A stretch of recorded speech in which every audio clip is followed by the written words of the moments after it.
এবং এটা সম্পূর্ণভাবে পুলিশের এবং স্বরাষ্ট্র মন্ত্রণালয়ের এখতিয়ারাধীন বিষয়।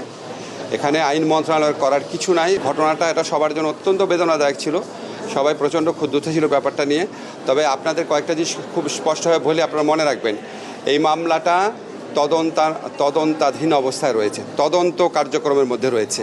যেই মামলা তদন্তের মধ্যে থাকে সেই মামলার ক্ষেত্রে ফাইনাল রিপোর্ট দেওয়া বা এই ধরনের পদক্ষেপ নেওয়ার অধিকার শুধুমাত্র পুলিশ বা স্বরাষ্ট্র মন্ত্রণালয়ে রয়েছে। যদি একটা মামলা চার্জশিট হয়ে যায় শুধুমাত্র তখন এখানে আইন মন্ত্রণালয়ের মামলা প্রত্যাহার করার এখতিয়ার বা সুযোগ থাকে আর কি।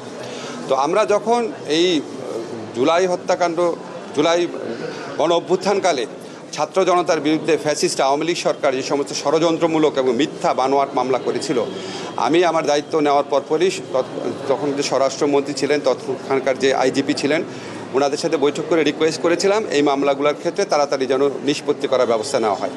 সেটা অনুযায়ী ওনারা সব মামলার ফাইনাল রিপোর্ট দিয়েছে বলে আমরা জেনেছিলাম, কিন্তু আমাদেরকে বলেছিল অল্প কিছু, পরবর্তীকালে আমাদের জানিয়েছিল অল্প কিছু মামলা এখনও রয়ে গেছে যেগুলো হত্যা মামলা রিলেটেড।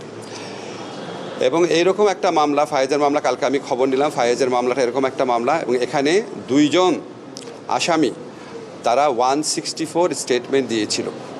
তো আমি খবর নিয়ে জানলাম ওনারা যদি 164 এই স্টেটমেন্টটা রিট্র্যাক্ট না করে তাহলে এই মামলাটার নিষ্পত্তি বা ফাইনাল রিপোর্ট দেওয়া খুবই দুষ্কর। এবং এটা সম্পূর্ণভাবে পুলিশের এবং স্বরাষ্ট্র মন্ত্রণালয়ের এখতিয়ারাধীন বিষয়।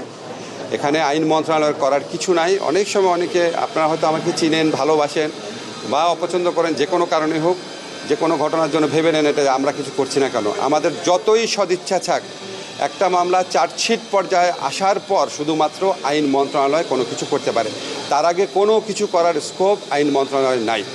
তো আমরা আশা করব যারা উপযুক্ত কর্তৃপক্ষ আছে তারা উপযুক্ত ব্যবস্থা নেবে এবং 164 স্টেটমেন্ট যারা দিয়েছিল তারা যেন 164 স্টেটমেন্ট প্রত্যাহার বা রিট্র্যাক্ট করার পদক্ষেপ নেয়, যাতে করে এই মামলাটা খুব দ্রুত উইথড্র করার সুযোগ সৃষ্টি না। এটা আপনি বললে তো হবে না, আমি তো এটা দেখি নাই। তার ভাই আমার সাথে যোগাযোগ করেছিল, তার ভাই আমার সাথে যোগাযোগ করে না, আমি তার ভাইয়ের সাথে যোগাযোগ করেছিলাম নাম্বার পাওয়ার পর।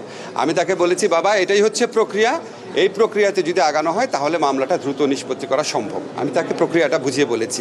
আপনাদের একটা কিছু মনে রাখতে হবে, আমরা আইন দ্বারা পরিচালিত হই। একটা আইনের বাইরে যেটা বাণিজ্য মন্ত্রণালয়ের কাজ সেটা আইন মন্ত্রণালয় করতে পারবে না, যেটা শিক্ষা মন্ত্রণালয়ের কাজ সেটা স্বরাষ্ট্র মন্ত্রণালয় করতে পারবে না, যেটা পররাষ্ট্র মন্ত্রণালয়ের কাজ সেটা মৎস্য মন্ত্রণালয় করতে পারবে না। এটা তো সবার বোঝার কথা।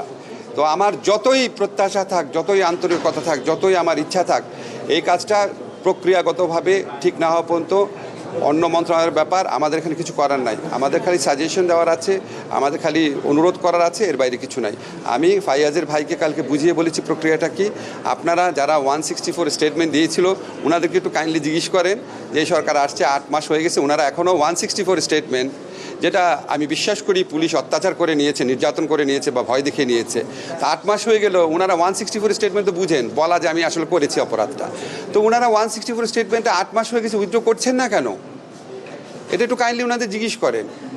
যদি উইথড্র করতেন ওনারা তাহলে তো আজকে এই শিশু ফায়াজকে এই কোর্টে যাওয়া বা এই ধরনের একটা পরিস্থিতির মুখে আমাদের পড়তে হতো না।